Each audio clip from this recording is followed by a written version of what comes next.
Now, the Reverend Mark Leach, the rector of the Darling Street Anglican Church, was actually at the rally on the 9th of October at Town Hall, and he joins me now along with Australian Jewish Association President David Adler.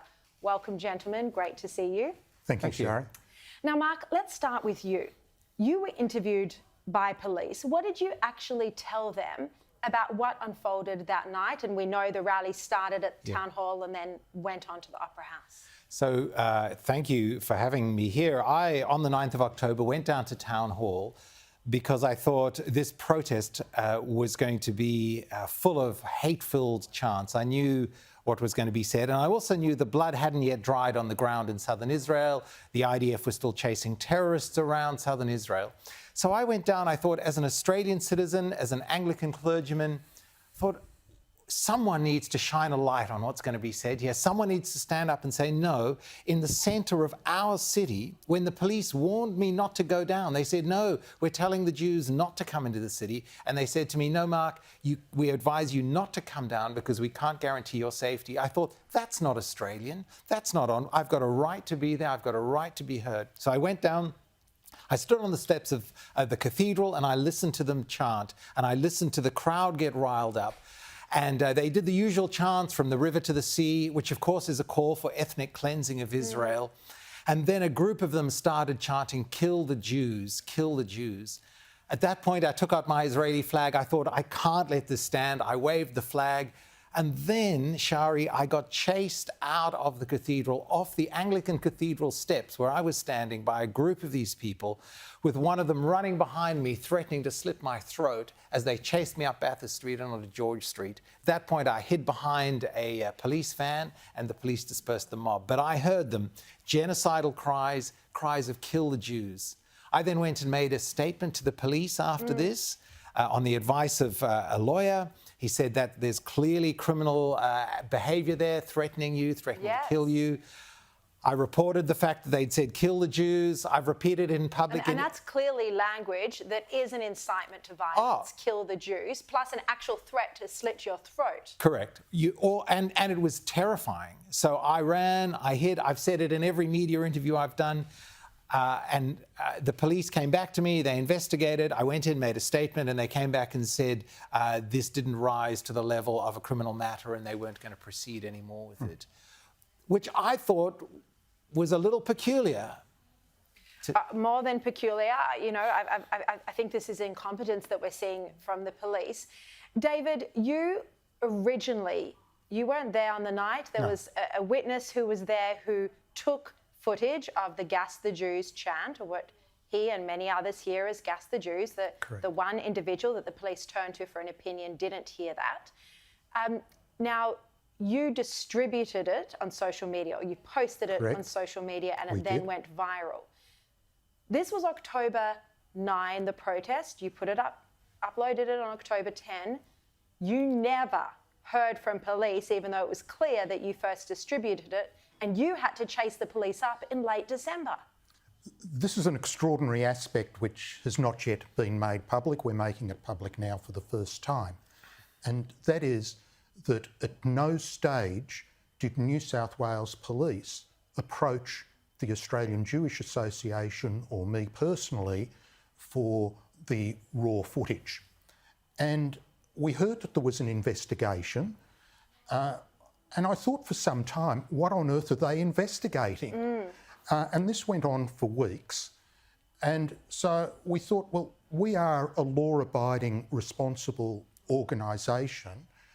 We will cooperate with the law enforcement authorities. And I had to do some work in order to find out how to get the raw video to the police. Well, who was actually conducting the investigation? Exactly. In the police force? We had a contact in the Eastern Suburbs Command, and I approached him and I said, can you find out for me who is actually conducting the investigation and give me contact details and a name? And it took until the 18th of December for us to have a direct contact with a meeting with the New South Wales Police, and we gave them all the raw, unedited video. So anyone who says that it was doctored, anyone who's been saying on social media that we didn't hand it over is spreading falsehoods. Yeah. Mark, you know, you were there that night. Yeah. This is, as you say, the blood was barely dry. The fighting was still underway. You know, what do you think about the police and media organisations claiming some win for journalism because police couldn't prove that one particular anti-Semitic chant was said? I think it's a terrible reflection of our divided society and the deep seeds of racism and anti-Semitism in segments of that society that have divided us. For me, it's extraordinary that we would celebrate some win that, all they said was, kill the Jews, F the Jews, where are the Jews? We know what happened when 3,000 jihadis invaded southern Israel looking for Jews. I know what it's like to have a bunch of that mob look for me on the streets of Sydney and threaten to kill me. I think it's just... It's a cliche, but I think it's deeply un-Australian and incredibly concerning that as a society we can't step back and have the moral clarity across the board from the Prime Minister down, policing, media, churches, mosques, to say this is appalling. It's just not who we are. Australia has a wonderful history of being a cohesive, inclusive society.